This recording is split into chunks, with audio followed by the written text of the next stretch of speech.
आज है 11 नवंबर। डोलचा academy YouTube channel पर हम आपके लिए आज लेकर आए हैं आज के करंट अफेयर।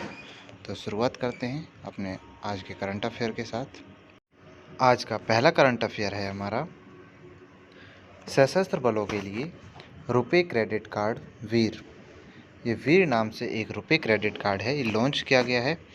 ये किस बैंक ने NPCI के साथ भागीदारी की है? तो इसका ऑप्शन नंबर बी हमारा सही जवाब होगा, कोटक महिंद्रा बैंक। कोटक महिंद्रा बैंक ने सशस्त्र बलों के लिए एक वीर नाम से क्रेडिट कार्ड लॉन्च किया है। और इस क्वेश्चन की एक्सप्लेनेशन देखते हैं।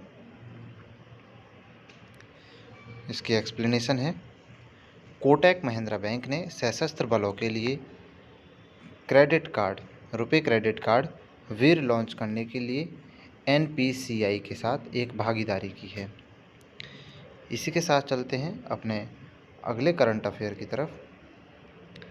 करंट अफेयर हमारा अगला करंट अफेयर है, भारत के राष्ट्रीय सूत्र का छठा संस्करण किस संस्थान द्वारा प्रकाशित किया गया है? ऑप्शन नंबर डी हमारा सही जवाब होगा, भारतीय भेषज आयोग। भारतीय भेषज आयोग के द्वारा भारत का राष्ट्रीय सूत्र का छठा संस्करण जारी किया गया है। और देखते हैं इस क्वेश्चन की एक्सप्लेनेशन। केंद्रीय स्वास्थ्य मंत्री मनसुख मंडाविया, केंद्रीय स्वास्थ्य मंत्री मनसुख मंडाविया ने गुरुवार को देश में दवाओं के तर्कसंगत उपयोग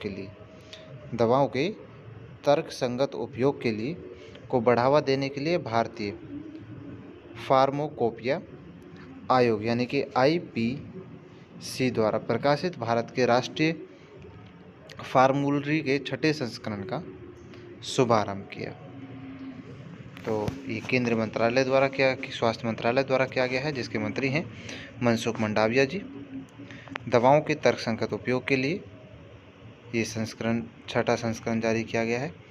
आगे आता है हमारा प्रश्न नंबर 3 और ये करंट अफेयर हमारा है, कौन सा देश टीकाकरण को बढ़ावा देने के लिए, ठीक है, हर दरवाजे पर दस्तक अभियान शुरू करने के लिए तैयार है? टीकाकरण करने के लिए इसमें ऑप्शन नंबर बी हमारा सही जवाब होगा, भारत हर दरवाजे पर दस्तक नाम से एक अभियान चला रहा है ताकि हर किसी का टीकाकरण हो सके। कोविड-19 से संबंधित है। और आगे चलते हैं, इसकी एक्सप्लेनेशन देखते हैं। भारत के केंद्रीय स्वास्थ्य मंत्री द्वारा जारी एक विज्ञप्ति के अनुसार हर घर दस्तक अभियान जल्द ही कम टीकाकरण दर वाले जिलों को शुरू होने वाला है, यानी कि ये लगभग सभी जगह पर टीकाकरण करने के लिए ये अभियान चलाया गया है। आगे आता है हमारा अगला करंट अफेयर नंबर 4, भारतीय नौसेना के युद्धपोत तुसील को किस देश ने लॉन्च किया है? भारत का एक युद्धपोत है, तुसील नाम रखा गया है उसका। तो ये किस देश ने लॉन्च किया है? ऑप्शन नंबर सी सही जवाब होगा, रूस ने। ये तुसील नाम से है युद्धपोत, तो इसे रूस ने लॉन्च किया है। ये भारत और रूस की जो सरकारी साझेदारी थी उसके तहत इसे तैयार किया गया है। और इसके एक्सप्लेनेशन देख लेते हैं। एक्सप्लेनेशन कुछ इस तरह से है, P1135.6 वर्ग के 7वें भारतीय नौसेना के फ्रीगेट को रूस के किलिनिग्रादो में यंत्र शिपयार्ड में लॉन्च किया गया। ये भारत और रूस के एक अभियान था जिसके तहत भारत और रूस मिल के शिपयार्ड यानी कि युद्धपोत बनाएंगे। तो इसे भारत में लॉन्च किया है रूस ने। चलते हैं अगले करंट अफेयर की तरफ, नंबर 5, 2020 और 21 की EPF जमा का ब्याज दर क्या है? ये EPF ब्याज दर जो पूछा गया है ये हमारा ऑप्शन नंबर डी 8.5%। जो 2020 और 21 का EPF जमा दर का जो ब्याज है वह 8.5 है। और अब चलते हैं इसकी एक्सप्लेनेशन की तरफ। वित्त मंत्रालय ने 2020 और 21 के लिए कर्मचारी भविष्य निधि यानी कि ईपीएफ की जो ब्याज दर रखी है वो 8.5 पर मंजूरी दे दी है। ठीक है, ये ईपीएफ की जो ब्याज दर है उससे संबंधित है। अब चलते हैं आज के अगले करंट अफेयर की तरफ। किस संस्थान ने राष्ट्रीय सुरक्षा पर पुणे संवाद 2021 का आयोजन किया है? तो इसमें पूछा गया है कि किस संस्थान ने किया है। ऑप्शन नंबर सी हमारा सही जवाब हो जाएगा, पुणे अंतर्राष्ट्रीय केंद्र। तो ये राष्ट्रीय सुरक्षा पर पुणे संवाद जो रखा है 2021 का, ये पुणे अंतर्राष्ट्रीय केंद्र के द्वारा आयोजित किया गया है। अब चलते हैं आज के अगले करंट अफेयर की तरफ। इसकी एक्सप्लेनेशन है, पुणे इंटरनेशनल सेंटर में छठा राष्ट्रीय सुरक्षा पर पुणे संवाद 2021 का आयोजन किया गया। यह 2 दिवसीय, यहाँ पर ये बन जाता है क्वेश्चन, कितना है, 2 दिवसीय और आभासी सम्मेलन है जिसका विषय है आपदाओं और महामारी। आपदा और महामारी के युग में राष्ट्रीय सुरक्षा की तैयारी। ठीक है, इसका जो विषय है वो है आपदाओं और महामारी के युग में राष्ट्रीय सुरक्षा की तैयारी, यानी राष्ट्रीय सुरक्षा के लिए तैयार रहना है। आगे हमारा करंट अफेयर नंबर 7 आता है। इसमें है, किस देश ने अपने देसी लंबे पूंछ वाले बल्ले को बर्ड ऑफ द ईयर 2021 का नाम दिया है? ये ऑप्शन नंबर सी हमारा सही जवाब है। न्यूजीलैंड ने अपने देश के एक देसी लंबे पूंछ वाले बल्ले को बर्ड ऑफ द ईयर 2021 का नाम दिया है। तो न्यूजीलैंड इसका जवाब हो जाएगा, बिल्कुल सही। एक्सप्लेनेशन देखते हैं इसके आगे। गंभीर रूप से लुप्तप्राय न्यूजीलैंड में लंबी पूंछ वाले बल्ले को New Zealand bird of the year 2021 नामित किया गया है। यानी कि एक ऐसी प्रजाति है जो न्यूजीलैंड में वो लुप्तप्राय होने वाली है, यानी कि इसकी संख्या घटती जा रही है और बहुत कम बची है। तो अब चलते हैं अपने आज के अगले करंट अफेयर की तरफ। हमारा अगला करंट अफेयर नंबर 8 है। पीएम गति शक्ति एनएमपी के कार्यान्वयन के लिए नवगठित ईजीओएस में कितने सदस्य हैं? तो ऑप्शन नंबर सी हमारा सही जवाब हो जाएगा, 20 सदस्य हैं। जो प्रधानमंत्री द्वारा एक शक्ति एनएमपी के नाम से कार्यान्वयन नवगठित ईजीओएस है, उसमें 20 सदस्य हैं। इसकी एक्सप्लेनेशन की तरफ चलते हैं। इसकी एक्सप्लेनेशन है, केंद्र ने पीएम गति शक्ति राष्ट्रीय मास्टर प्लान के विकास और कार्यान्वयन के तंत्र की समीक्षा और निगरानी के लिए सचिवों के 20 सदस्य अधिकार प्राप्त ईजीओएस का गठन किया है। इसी के साथ चलते हैं अपने आज के अगले करंट अफेयर की तरफ।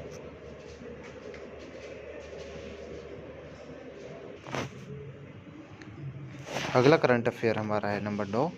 खेल मंत्रालय ने दिल्ली, लखनऊ, चेन्नई में 3 नए किस्के का उद्घाटन किया है।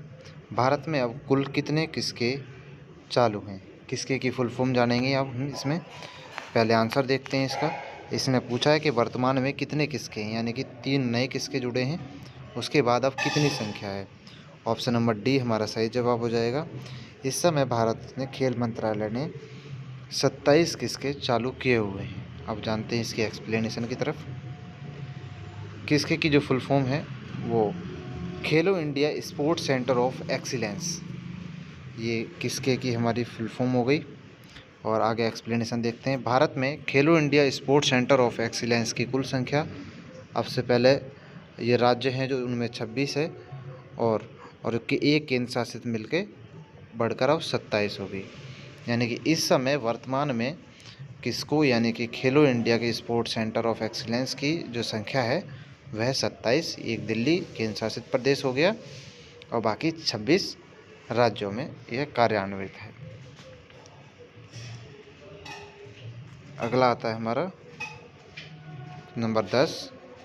पब्लिक अफेयर इंडेक्स PAI ने भारतीय भारतीय राज्य में शीर्ष स्थान प्राप्त किया है? पब्लिक अफेयर इंडेक्स यानी PAI 2021 में जो भारतीय राज्य है उसने किसने शीर्ष स्थान हासिल किया है? ऑप्शन नंबर ए हमारा सही जवाब हो जाएगा। केरल ने पब्लिक अफेयर इंडेक्स में शीर्ष स्थान हासिल किया है। इस क्वेश्चन की एक्सप्लेनेशन देख लेते हैं। वैसे भी केरल के बारे में जानते हैं करंट अफेयर या जीके पढ़ने वाले कि भारत का सबसे अव्वल दर्जे का राज्य है। और सबसे पहले शुरुआत की जाए तो जो शिक्षण के हिसाब से है, एजुकेशन के हिसाब से वह पहले नंबर पे आता है। उसमें भी अब एक्सप्लेनेशन देखते हैं। हर साल के पब्लिक अफेयर इंडेक्स में केरल, तमिलनाडु और तेलंगाना राज्यों में 18 बड़े राज्यों में शीर्ष तीन स्थान ये हैं। पहले नंबर पर केरल, दूसरे पर तमिलनाडु और तीसरे पर तेलंगाना। और ये 18 राज्यों का इंडेक्स है जो तैयार किया जाता है। इसी के साथ चलते हैं आज के अपने करंट अफेयर नंबर 11 की तरफ। किस अंतर्राष्ट्रीय वित्तीय संस्थान ने मेघालय राज्य के लिए भारत के साथ 40 मिलियन अमेरिकी डॉलर स्वास्थ्य परियोजना समझौते पर हस्ताक्षर किया है? दोबारा एक बार क्वेश्चन पढ़ लेते हैं। किस अंतर्राष्ट्रीय वित्तीय संस्थान ने मेघालय राज्य के लिए, यहाँ से इम्पोर्टेंट बन जाता है, कौन से राज्य के लिए? मेघालय राज्य के लिए भारत के साथ स्पेशल फॉर मेघालय राज्य 40 मिलियन अमेरिकी डॉलर का स्वास्थ्य परियोजना समझौता हस्ताक्षर किया है? तो ऑप्शन नंबर बी हमारा सही जवाब हो जाएगा। विश्व बैंक ने भारत सरकार के साथ ये मेघालय राज्य के लिए किया है। इसकी एक्सप्लेनेशन देख लेते हैं। भारत सरकार और विश्व बैंक ने मेघालय राज्य के लिए 40 मिलियन अमेरिकी डॉलर की स्वास्थ्य परियोजना संबंधी, ऑप्शन 2 क्वेश्चन नंबर 2 बन जाता है यहाँ पर। कौन सी परियोजना के लिए? तो स्वास्थ्य परियोजना समझौते के लिए किसके साथ? विश्व बैंक के साथ। और भारत सरकार के साथ किसके लिए? मेघालय के लिए। और योजना का नाम स्वास्थ्य परियोजना। आज के अपने अगले करंट अफेयर की तरफ चलते हैं। किस दिन को प्रतिवर्ष अपराधों के लिए दंड से मुक्ति के लिए अंतर्राष्ट्रीय दिवस के रूप में मनाया जाता है? क्वेश्चन दोबारा पढ़ लेते हैं। किस दिन को प्रतिवर्ष अपराधों के लिए दंड से मुक्ति के लिए अंतर्राष्ट्रीय दिवस के रूप में मनाया जाता है? ऑप्शन नंबर सी हमारा सही है। 2 नवंबर को प्रतिवर्ष अपराधों के लिए दंड से मुक्ति के लिए ये अंतर्राष्ट्रीय यानी कि इंटरनेशनल डे मनाया जाता है। इसकी एक्सप्लेनेशन कुछ इस तरह से होगी। पत्रकारों के खिलाफ अपराधों, है ना, पत्रकारों के खिलाफ अपराधों के लिए दंड से मुक्ति के लिए अंतर्राष्ट्रीय दिवस प्रतिवर्ष 2 नवंबर को मनाया जाता है। ये पत्रकारों से संबंधित है। पत्रकारों पर हो रहे अपराधों या हमलों को रोकने के लिए ये दिवस मनाया जाता है ताकि इसे याद रखा जा सके किसी भी देश सरकार के लिए। अब चलते हैं आज के अगले करंट अफेयर नंबर 13 की तरफ। भारत के मुख्य चुनाव आयुक्त सुशील चंद्रा, तो भारत के जो मुख्य चुनाव आयुक्त सुशील चंद्रा ने उन्होंने हाल ही में किस देश के राष्ट्रपति चुनाव की देखरेख की है? बड़ा ही इम्पोर्टेंट क्वेश्चन है कि भारत के मुख्य चुनाव आयुक्त ने किसी अन्य देश के, वो भी राष्ट्रपति के चुनाव की देखरेख की है। ऑप्शन नंबर ए इसका सही जवाब हो जाएगा। उज्बेकिस्तान देश के जो राष्ट्रपति के चुनाव हुए हैं वहाँ की जो देखरेख की है वे सुशील चंद्रा जी ने की है। और जो सुशील चंद्रा जी हैं वे भारत के मुख्य चुनाव आयुक्त हैं, जिसे शॉर्ट में CIC भी कहते हैं। इस क्वेश्चन की एक्सप्लेनेशन देखते हैं। भारत के मुख्य चुनाव आयुक्त सुशील चंद्रा ने देश के राष्ट्रपति चुनाव की निगरानी के लिए उज्बेकिस्तान में 3 सदस्यीय प्रतिनिधिमंडल का नेतृत्व किया। तो बड़ी ही अच्छी और करंट अफेयर है ये। आगे है हमारा नंबर 14 करंट अफेयर, माइक्रोसॉफ्ट ने मार्केट कैप के हिसाब से सबसे बड़ी कंपनी बनने के लिए किस कंपनी का अधिग्रहण किया है? माइक्रोसॉफ्ट ने मार्केट कैप के हिसाब से सबसे बड़ी कंपनी बनने के लिए किस कंपनी का अधिग्रहण किया है? ऑप्शन नंबर ए, एप्पल, यानी सेब, इसमें सेब लिखा हुआ है, एप्पल। एप्पल कंपनी के साथ जो माइक्रोसॉफ्ट है उसने अपना अधिग्रहण किया है। और इसकी क्वेश्चन की एक्सप्लेनेशन देखते हैं। माइक्रोसॉफ्ट कॉरपोरेशन ने बाजार पूंजीकरण के द्वारा दुनिया को सबसे मूल्यवान सार्वजनिक रूप से कारोबार करने वाली कंपनी बनाने के लिए एप्पल आईएनसी को पीछे छोड़ दिया है। ठीक है, तो माइक्रोसॉफ्ट जो कंपनी है उसने एप्पल को पीछे छोड़ दिया है और इन्होंने इसके साथ अधिग्रहण किया है। अब चलते हैं आज के अपने करंट अफेयर नंबर 15 के साथ। प्रतिष्ठित Smithsonian national museum of Asian art के न्यासी बोर्ड में किसे नियुक्त किया गया है? एक बार दोबारा से क्वेश्चन पढ़ लेते हैं। प्रतिष्ठित Smithsonian national museum of Asian art के जो न्यासी बोर्ड हैं उसके लिए किसे नियुक्त किया गया है? ऑप्शन नंबर ए, इसका सही जवाब हो जाएगा ईसा अंबानी।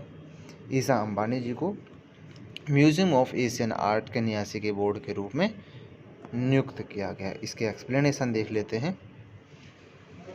ईसा अंबानी को प्रतिष्ठित Smithsonian national museum of Asian art के न्यासी बोर्ड के रूप में नियुक्त किया गया है। तो ये क्वेश्चन इतना ही है और इम्पोर्टेंट बन जाता है। अब चलते हैं आज के अगले करंट अफेयर नंबर 16 की तरफ। ऑक्सफोर्ड इंग्लिश डिक्शनरी द्वारा किस शब्द को वर्ड ऑफ द ईयर 2021 चुना गया है? Word of the year Oxford English dictionary के द्वारा किस वर्ड को चुना गया है? ऑप्शन नंबर डी हमारा सही है, वैक्स। तो VAX नाम से ये वर्ड है। ठीक है, और देखते हैं इसकी एक्सप्लेनेशन। वैक्स वर्ड को ऑक्सफोर्ड इंग्लिश डिक्शनरी द्वारा 2021 का वर्ड ऑफ द ईयर चुना गया है। तो एक्सप्लेनेशन में भी यही है। ठीक है, 2021 वैक्स को वर्ड ऑफ द ईयर याद रखा जा सकता है बड़ी आसानी से। अब चलते हैं आज के अपने करंट अफेयर नंबर 17 की तरफ। G20 शिखर सम्मेलन 2021 में वार्षिक आयोजन का कौन सा संस्करण था? तो G20 का जो सम्मेलन था ये कौन से वा सम्मेलन था? बड़ा ही इम्पोर्टेंट क्वेश्चन है। हमें पता है कि G20 जो सम्मेलन है इसमें भारत के प्रधानमंत्री नरेंद्र मोदी जी ने भाग लिया था और ये 16वां, ऑप्शन नंबर सी सही जवाब, 16वां संस्करण था। अब चलते हैं इस क्वेश्चन के एक्सप्लेनेशन की तरफ। इसकी G20 समूह की 16वीं बैठक हुई जो कहाँ हुई? इटली में, है ना। भारत के प्रधानमंत्री ने इसमें भाग लिया इटली में और वहाँ के जो प्रधानमंत्री हैं मोरियो ड्रैगी, इन्होंने इसकी अध्यक्षता की। इटली के रोम शहर में ये आयोजित किया गया और वहाँ के जो प्रधानमंत्री हैं मारियो ड्रैगी, उन्होंने G20 समूह की जो बैठक थी उसकी अध्यक्षता की।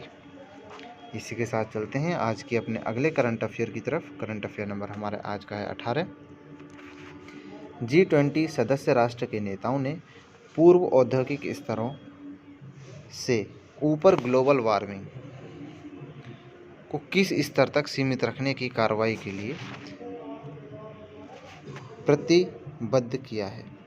बड़ा ही इम्पोर्टेंट क्वेश्चन है और क्योंकि इसी बात इस G20 जो सम्मेलन है इसमें अधिकतम जो हमारा वातावरण होता है, पर्यावरण होता है, उसी के ऊपर बात की जाती है कि उस पर प्रदूषण से पड़ने वाली मार को किस तरह से कम किया जा सके। तो ऑप्शन नंबर डी हमारा सही जवाब हो जाएगा 1.5 यानी कि 1.5 डिग्री सेल्सियस। एक बार क्वेश्चन दोबारा पढ़ लेते हैं। G20 सदस्य राष्ट्र के नेताओं ने पूर्व औद्योगिक स्तरों को से ऊपर ग्लोबल वार्मिंग को किस स्तर तक, है ना, सबसे क्वेश्चन पूछा गया किस स्तर तक सीमित करने के लिए कार्रवाई करने के लिए प्रतिबद्ध किया है। तो ऑप्शन नंबर डी हमारा सही जवाब हो जाएगा। 1.5 डिग्री सेंटीग्रेड तक इसे करने के लिए जो नेता हैं उन्होंने इसे प्रतिबद्धता जताई है। इसकी एक्सप्लेनेशन देख लेते हैं। G20 नेताओं ने पूर्व औद्योगिक स्तरों से ग्लोबल वार्मिंग की 1.5 डिग्री सेल्सियस तक सीमित रखने के लिए कार्रवाई करने के लिए प्रतिबद्ध किया है। इसमें यह है कि अगर तुम ज़्यादा फैक्ट्री लगा रहे हो अपने देश के विकास के लिए तो तुम्हारे देश में कार्बनिक उत्सर्जन ज़्यादा हो जाएगा, जिससे कि वहाँ का जो वातावरण है, पर्यावरण है, वो बिगड़ जाएगा, है ना। ज़मीन अगर कहीं ज़्यादा फैक्ट्री लगेंगी तो आसपास की वहाँ ज़मीन भी खाली हो जाएगी। तो इसको ध्यान में रखते हुए इसे लागू किया गया। अब चलते हैं अपने आज की करंट अफेयर नंबर 19। G20 शिखर सम्मेलन 2021 का आयोजन किस देश में है? तो ठीक है, तो इसका जवाब मैं चाहूँगा कि आप कमेंट में लिख के बताएं। बड़ा ही इम्पोर्टेंट क्वेश्चन है। इसका जवाब मैं आपको अभी पीछे क्वेश्चन में दे चुका हूँ। अब चलते हैं अपने आज के अगले करंट अफेयर की तरफ। नंबर 20, गंगा उत्सव 2021 द रिवर फेस्टिवल पर वार्षिक गंगा उत्सव का ये कौन सा संस्करण था? तो ऑप्शन नंबर बी हमारा सही जवाब हो जाएगा। ये 5वां संस्करण था। द रिवर फेस्टिवल यानी गंगा उत्सव 2021 का ये 5वां संस्करण था। इसकी एक्सप्लेनेशन देख लेते हैं। 3 दिवसीय गंगा उत्सव के 5वें संस्करण का आयोजन वर्चुअल फॉर्मेट में किया गया।